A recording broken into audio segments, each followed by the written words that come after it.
ஸ்ரீமதே ராமானுஜாய நமஹ. சாஸ்திரம் சிம்பிளிஃபைட் அப்படின்ற இந்த தொடரிலே முதல் தலைப்பாக கர்மம் அப்படின்றது தனியான ஒரு பொருளா இல்லையா அப்படின்றத பார்த்தோம். கேள்வியை மட்டும் பார்த்தோம். பழமானது மரத்திலிருந்து விழுகின்றது. விழுதல் அப்படின்ற செயல் தனியா இருக்கா, இல்லாட்டி அந்த பழத்தினுடைய இடமானது மாறுகின்றது, அவ்வளவுதானா?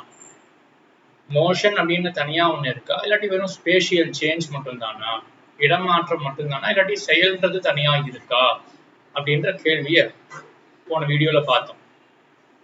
இதுக்கு பதில் நிறைய பட்சங்கள் இருக்கு. இதுல நம்ம ரொம்ப டீப்பா போக வேண்டாம். நியாய சித்தாந்தனத்துல சுவாமி வேதாந்த தேசிகன் என்ன சாதிக்கிறார், நம்மளுடைய ராமானுஜ சம்பிரதாயம் என்ன, ராமானுஜ சித்தாந்தம் என்ன அப்படின்றத மட்டும் தெரிஞ்சுக்கும்.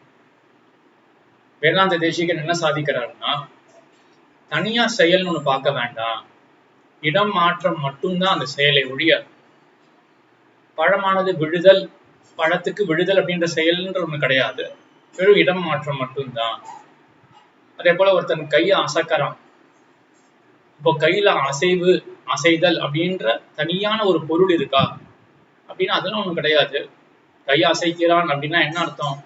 கை ஒரு பொசிஷன்ல இருக்கு, ஒரு இடத்துல இருக்கு, கொஞ்சம் சில நொடிகள் கழிச்சு, நொடிகளோ மைக்ரோ செகண்ட்ஸோ அது கழிச்சு மற்ற ஒரு இடத்துக்கு போய் சேர்றது. கை இடமானது மாறுகின்றது, இவ்வளவுதானே ஒழிய கையை அசைத்தல், கையில அசைவு அசைதல் அப்படின்னு ஒரு தனியா ஒரு செயல்ன்றது கிடையாது.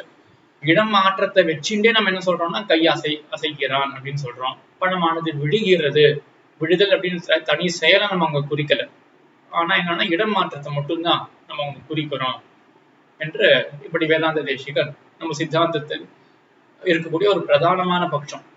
வேதாந்த தேசிகன் என்ன சாதிக்கிறார்னா, நம்ம சம்பிரதாயத்தில் 2 விதமான ஆச்சாரியர்கள் இருக்கா. பெரும்பாலான ஆச்சாரியர்கள் என்ன பண்றார்கள் அப்படின்னா, தனியா செயல் அப்படின்றது ஒண்ணு கிடையாது, இடம் மாற்றம் மட்டும்தான் அப்படின்னு சொல்ற ஆச்சாரியர்கள் இருக்கார்கள். மற்றும் சிலரும் உள்ளார்கள் நம்ம சம்பிரதாயத்திலேயே செயல் அப்படின்றத தனியாக ஏற்றுக்கொள்ள வேண்டும் அப்படின்னு. ஆனா அது அவ்வளவு பிரதான பட்சமாக வேதாந்த தேசிகன் சாதிக்கல. ஆக இந்த நம்மளுடைய சித்தாந்தம் முதல் பட்சம் அப்படின்னு தாராளமா வைத்துக் கொள்ளலாம். சரி, இந்த முதல் பட்சத்துல என்ன பட்சம்? தனியா செயல் அப்படின்றது கிடையாது, வெறும் இடம் மாற்றம் மட்டும்தான் அப்படின்ற பட்சத்துல ஒரு கேள்வி வரும். என்ன கேள்வின்னா, இடம் மாறுவதற்கு என்ன காரணம்?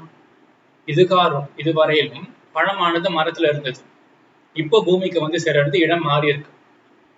இதுவரையிலும் பழம் மரத்துல மட்டுமே இருந்தது, இப்ப திடீர்னு பூமிக்கு சேர்றது, இடம் மாற்றத்துக்கு என்ன காரணம் அப்படின்னு ஒரு கேள்வி வரும். அதே போல கை அசைக்கப்படுகின்றது அப்படின்னு சொல்றோம்.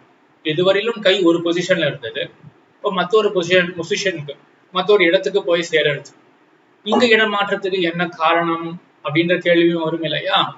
ஆகையினால இந்த தனியா ஒரு செயல் இருக்கு அப்படின்னு சொல்லக்கூடியவன், அந்த வாதி என்ன பண்றான் அப்படின்னா, இந்த இடம் மாற்றத்துக்கு காரணமாக என்ன சொல்லி ஆகணும்? செயல் அப்படின்றது சொல்லி ஆகணும். ஆக இதுவரையிலும் பழமானது மரத்துல இருந்தது, இப்ப ஏன் இடம் மாறி இருக்கு அப்படின்னா, மரத்துல அந்த பழத்துல செயல், விழுதல் அப்படின்ற செயல் ஏற்பட்டிருக்கு. ஆகையினாலதான் அந்த பழத்தினுடைய இடமானது மாறுகின்றது, மாறிட்டு இருக்கு. அதே போல ஒருத்தனுடைய கையானது ஒரு இடத்துல இருக்கு, அந்த கையில அசைவு அசைதல் அப்படின்ற செயல் ஏற்பட்டிருக்கு. ஆகையினாலதான் கை மற்றொரு இடத்தை போய் சேர்ந்திருக்கு, இடம் மாறி இருக்கு என்று. இடம் மாற்றம் வேறு, செயல் அப்படின்றது வேறு. இடம் மாற்றமே தான் செயல் அப்படின்னு கிடையாது, செயல் வேறு, இடம் மாற்றம் வேறு. இடம் மாற்றத்துக்கு காரணமாக இருக்கக்கூடியது செயல். அப்போ மோஷன் அப்படின்றத கண்டிப்பா எடுத்துனாலும், motion is a reason for spatial change, அதுதான் காசே. அப்போ அதுவே ஸ்பேஷியல் சேஞ்சுன்னு எடுத்துக்க முடியாது, தனியா மோஷன் செயல் அப்படின்றது இருக்கு அப்படின்னு இந்த வாதி சொன்னான். அதுக்கு நம்ம ஆச்சாரியால என்ன பதில் சாதிக்கிறார்கள்னா, சரி, நீ செயலானது இடமாற்றத்துக்கு காரணம் அப்படின்னு சொன்ன, ஏன் இடமாற்றம் திடீர்னு தானே ஏற்பட்டது, அப்ப அதுக்கு காரணமாக ஒண்ணு சொல்லி ஆகணும் அப்படின்றதுதான உன்னுடைய லாஜிக்கு. உன் வழியிலே நான் கேட்கிறவன்னா, செயல் அப்படின்றது திடீர்னு தானே ஏற்பட்டிருக்கு, இதுவரையிலும் செயல் ஏற்படல அந்த பழத்துல.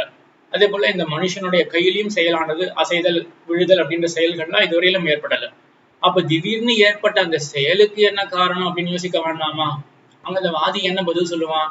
இதுவரையிலும் அந்த மனுஷனுக்கு இச்சை பிறக்கல, கையை அசைக்க வேண்டும் அப்படின்ற இச்சை அந்த மனுஷனுக்கு பிறக்கல. இப்ப பிறந்திருக்கு.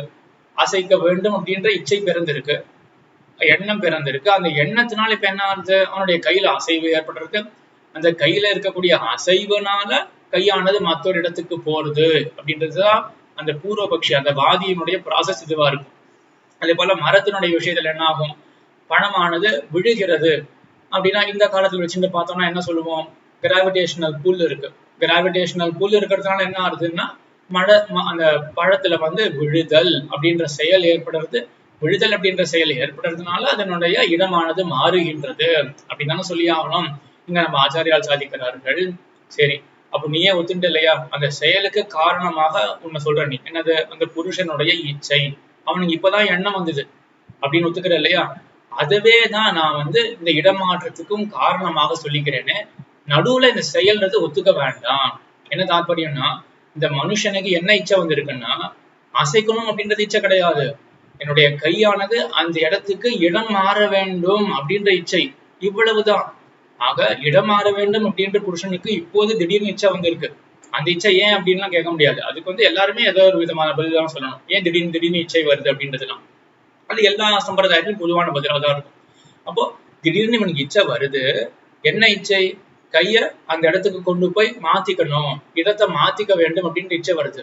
இச்சை அடுத்த அதனுடைய ரிசல்ட் என்ன, அதனுடைய காரியம் என்ன, இடமானது மாறுகின்றது. இவ்வளவுதான். நடுவுல செயல், அசைதல், அசைவு அப்படின்னு தனியா கொள்ளவே வேண்டாமே. அதே போல இந்த பழ விஷயத்துல கிராவிடேஷனல் புல் இருக்கு, அது இப்பதான் கொஞ்சம் அதிகமாயிடுது. அதனால என்ன ஆகுது, விழுதல் அப்படின்னு தனியா ஒரு செயலை பார்க்க வேண்டாம். பழத்துல கிராவிடேஷனல் புல் அதிகமா இருக்கிறதுனால பழத்தினுடைய இடமானது மாறுகின்றது. அங்கேயும் நேர இடமாற்றம் அப்படின்றதுதான் நேர ரிசல்ட்டா இருக்கும், நேர காரியமா இருக்கும். நடுவுல மோஷன், ஆக்ஷன் அப்படின்றத கொள்ள வேண்டாம் அப்படின்றதுதான் நம்ம சித்தாந்தத்தில் இருக்கக்கூடிய விஷயம். அது எனக்கு புரிஞ்சிருக்கும்னு நினைக்கிறேன், பயனுள்ளதாகவும் இருக்கும்னு நினைக்கிறேன். ஆழ்வார் திருவடிகளே சரணம், எம்பெருமானார் திருவடிகளே சரணம், ஜீயர் திருவடிகளே சரணம்.